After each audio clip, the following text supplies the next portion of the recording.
Assalamualaikum warahmatullahi wabarakatuh. Sampurasun.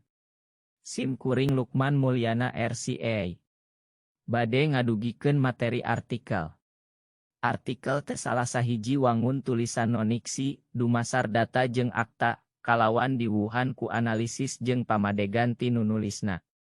Biasana artikel ngan ngabahas hiji poko masalah dumasar kana salah hiji disiplin ilmu. Ari teknik nu dipak dina artikel teu umumna dukti-indukti atawa sabalikna. Artikel biasana dimuat dina media cetak saperti surat kabar, majalah atawa bulletin. Eusina mundel jeung terjengreng skalawan mak basa nu baku.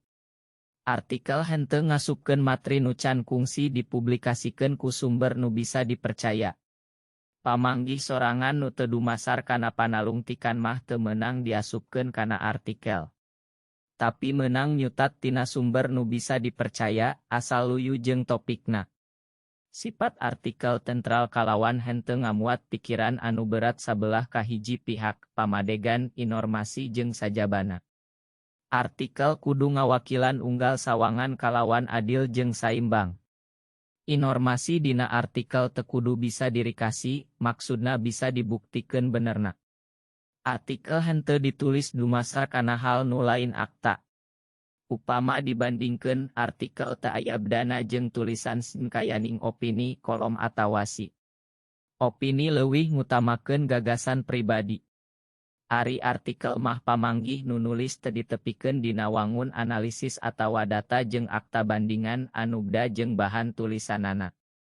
Ku kituna nu maca artikel dipiharep bisa nyindekkeun sorangan pasualan nu didarkeun.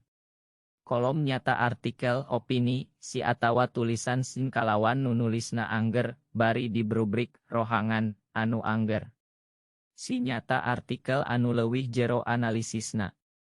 Nu nulisna medar topik bahasan tina sabaraha disiplin ilmu. Biasana nu nulis si teu boga minat jeung pangaweruh anu jembar.